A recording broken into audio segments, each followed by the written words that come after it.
Hey, good morning, everyone. I wanted to do a quick little tool time for you because if you saw my post from Friday, so today is February 11th, 2023, just in case you're watching this, in a year or two. So anyway, yesterday on February 10th, I posted the preview of what's coming up on Monday, Monday the 13th. And there is a special where if you buy from our adhesive buffet, you're going to earn a free set of stickers and two dot pens. And I thought, it's a tool. We haven't done tool time in a while, and it's a tool that people don't think about as a tool, but pens can really be a tool. So the first thing I want to do is just go over there's four different pens that Creative Memories has offered. Not all of them are in the line right now. Three of them are. So what you're probably used to is our dual tip pen. So you can see by the two caps, there's a fine tip on this side and a bold or round tip on this side. And each of those has ink in it. So when you use them, they're actually independent of each other. Okay. So nice fine tip there, really good for writing. And that nice thick tip on there we go. So you can see the nice thick tip on this side. And we have them in a wide range of colors, and the colors come in and out. So you will not find the color on the pen itself. I'm sorry. And that's just a logistics issue. They can make the barrel the same because it just has, the name of the company. So turn it so you can read it. Has Creative Memories on it. It has a little bit about where it's made. And then it has the little icons for the fine and the bold tip. And that way they don't have to recreate that barrel for every single pen. So you're not going to find that. And you're not going to find it on the cap. So if you really want to know what color that is, you'll have to give yourself a little sticker or make a little catalog of what the color is. So that's dual tip. Dot tip is what's coming in the special on Monday. So like the dual tip, it has a very fine end to it, and this is good for journaling and some other detail work. This end, you can see that the tip of that is much more rounded, and we call this a dot tip because it's great for making dots. I'm going to demonstrate in a little bit about the difference between the two.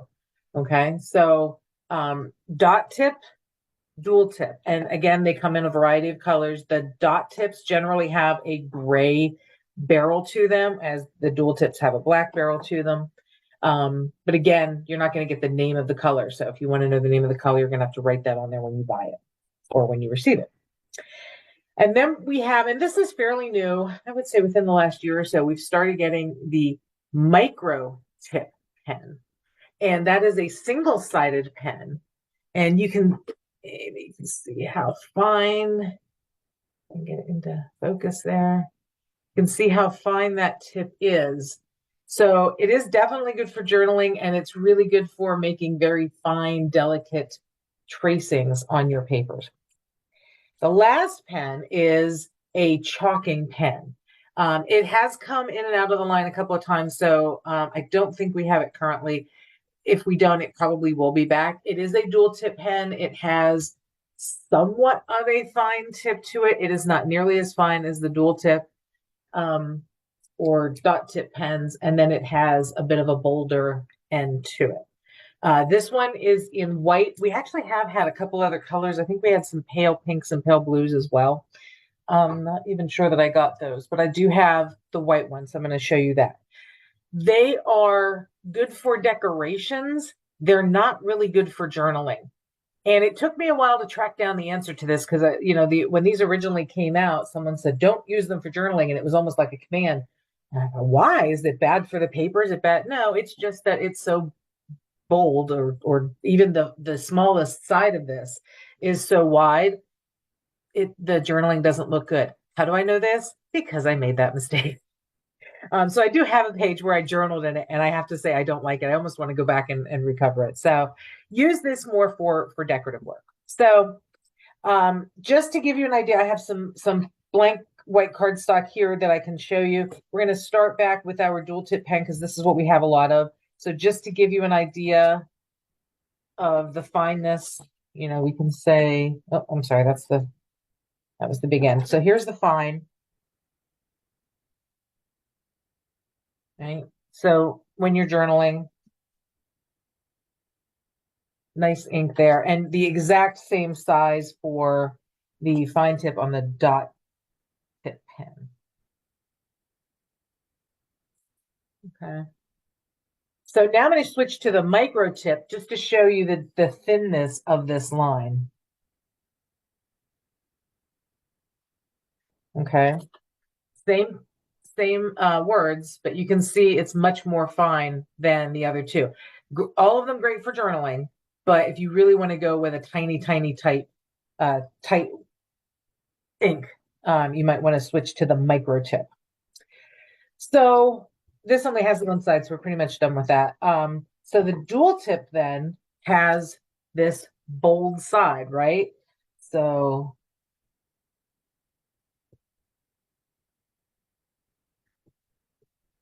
you can certainly do the titles, if you wanted to write your title. I've done that a couple of times using the bold side. It's a little bit, bigger, so you can kind of get that size. I would not try that with the dot tip. It's a little bit juicier, if I could say that. And it's really, I mean, you could do it, but you can see it comes out much, much wider than even this one. So theoretically, you can journal with this one. I just wouldn't recommend it. What this one is good for then is dots. That's its name. So what I'm going to show you is an idea of how to make the dots. So you press this up and down, straight up and down. And the longer you press it, the bigger the dot. So if you want a tiny dot, right, you're just going to do a quick tap. You will have to practice a little bit to get some evenness in your dots. You can see I didn't quite get that second one in line with the last three. But again, the longer you press it, the bigger the dot's going to be. Because it's just eking the ink into the paper. Okay, so you can see with a lot more pressing, you get a much bigger dot. And of course, we're talking about doing this to outline something on your page. So, if you had a name and you wanted to, outline it, let's see, well, let's just do,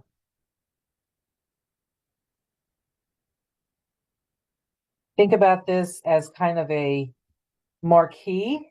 Maybe you've got like that Showtime pack and you're saying, oh, now showing, and you've got, someone doing, a little kid doing a magic act or something, right? So you could do something that just kind of outlines that way. If you wanted to go very, very fine, you could do something very similar.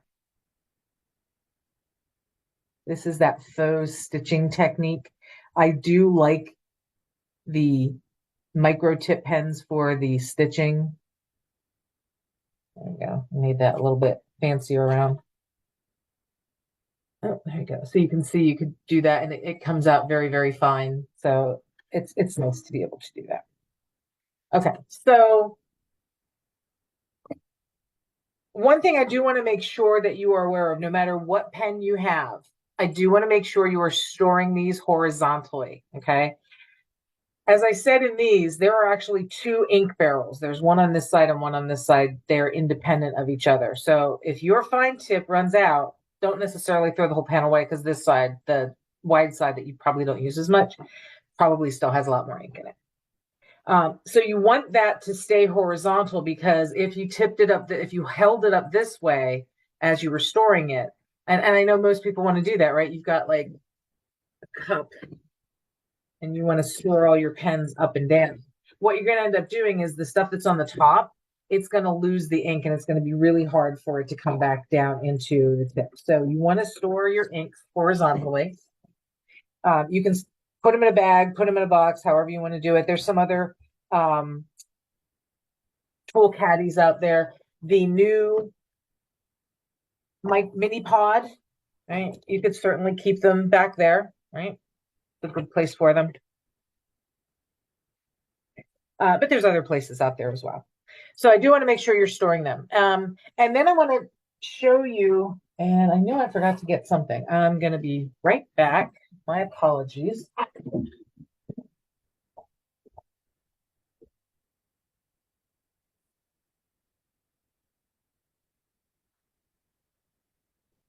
So in addition, sorry, let me get close to the microphone. In addition to using the pens for labeling or journaling, or just doing, the little dots kind of a thing, there's a couple other things that you might not have considered how useful they would be.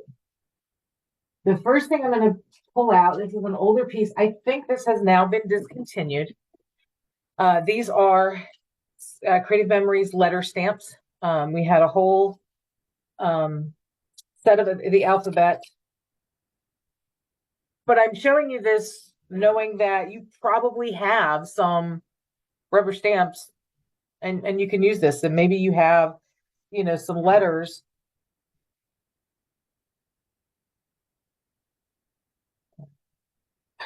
I don't know what I'm going to spell here because I only have, oh, here we can spell walk.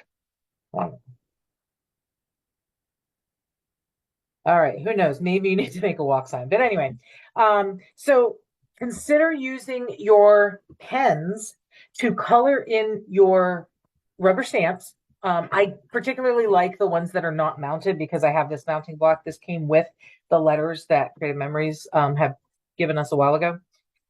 So using either the dot tip side or the larger of the dual tip side, I'm just going to color in the letters.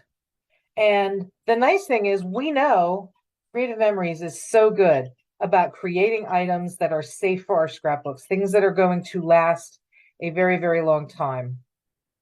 We know that they're not going to hurt our memorabilia or our photos. So using these on your page is nice and safe. If you have a lot more letters and this starts to dry out on one side, just remember you can huff on this and that helps to reactivate the moisture. So, all right, and then we're just going to press that onto our page. All right, and now I have my walk title. I have quite a few. I have some that are not Creative Memories. I don't know how many of you remember that old CM had a stamping system where they had these circular kinds of rubber stamps. And some of them actually, this one is two pieces. There's a ring and then there's the no peeking. But I'm just going to pull the present because the present's going to work basically the same way. Come here. There we go. Right. So again, whatever rubber stamps you have, and I'll just use the dual tip pen for this one. Just go ahead and color that.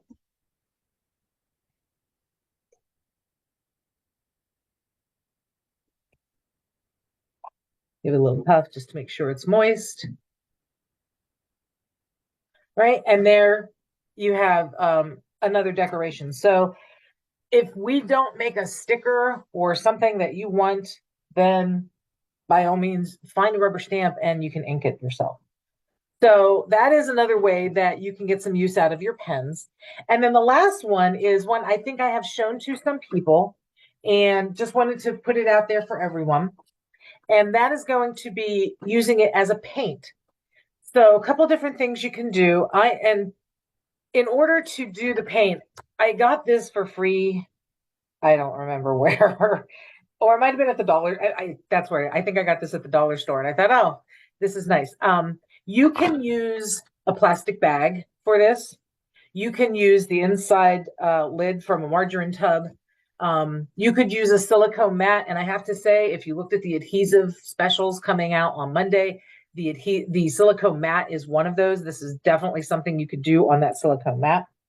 But all you're going to do is we're going to get a good base of our ink, and you could use your dot tip or the dual tip. Use that big side. Just put down a tiny bit of ink there. and then hit it with a little water. This is again, dollar store little spray bottle of water that I keep on my desk. I'm gonna hit that with a little water there. And then I have a dollar store paintbrush. So we're not talking about huge, right? So I'm just gonna thin that out. The more water you put in this, the lighter that comes. Okay. So if you wanted to just put on some ink on your page, you could certainly paint with it. You could do what I love. You guys know I'm a big fan of Noreen Smith. She does what is called the smush technique. So I'm just going to lay down a little bit more ink here. And a little bit more water. And I'm going to take that plastic bag again. I'm just going to take a corner of it and pick up a little ink on it and then smush it onto your page. And you make a little ink blot. And you do that, get some ink.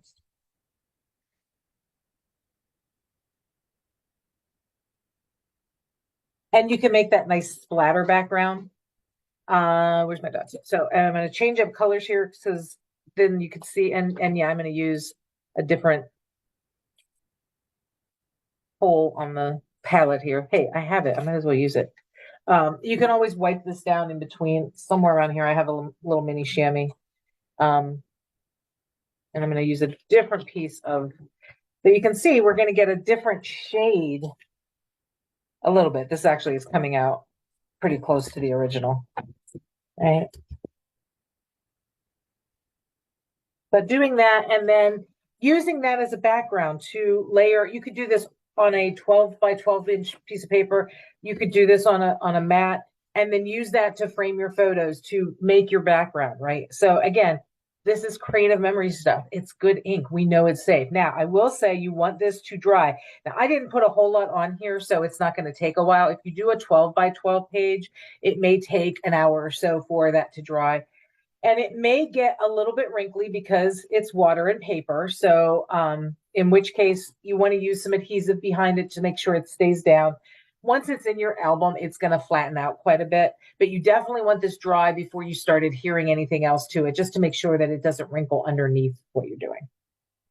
Okay, so we've been talking about the pens with a lot of color. Let's talk about the chalking inks. I pulled out a darker piece of cardstock for this one, because this is a white pen and it's not going to show up on the white cardstock that I had pulled. So this is a little journaling template just to give you an idea. Maybe I want to use this to make a journaling box, and you got these nice dots. So I'm using, where's the camera? There it is. All right, so I'm using the finer side of the chalking ink. And I'm just going to lay it down in the groove. And you're going to say, well, Connie, there's nothing there. Well, not right this second. Let's give it a second. And as you can see, I am not doing time lapse or anything, right? Poof, it has appeared. So it's a little on the odd side. You put the ink down and then you wait for it to come up, and it will come up. You could certainly do all of your lines at the same time. I'm just going to use this to make sure I'm keeping everything pretty close together. So I'm going to go ahead and do all of my lines. So if you've bought any of the stencils that CM has brought out in the recent years, we had a really cute one for Croptoberfest a couple years ago. We had one, I think Sunny Days, Sunny Rays is still out there. Go ahead and use this. And then if you have larger bits, we have dots on this side. I might use the larger side of the pen to do the dots. I've done this on some of my heritage pages, and I have to say it comes out really cute to do some of the swirls and things like that. And then to watch it pop up into view. And it just, adds to that heritage look to it, the white on the dark background. These do generally tend to be much lighter, so you're going to be using them on darker shades of cardstock. And there you can see I got my little row of dots coming up there. So, all right, so that's all I wanted to talk about today. I hope you guys enjoyed today's tool time. If you have ideas of other tools you want to see me demonstrate, please drop me a note. and hope you get to take advantage of the adhesive buffet starting on Monday. Have a great weekend, everyone.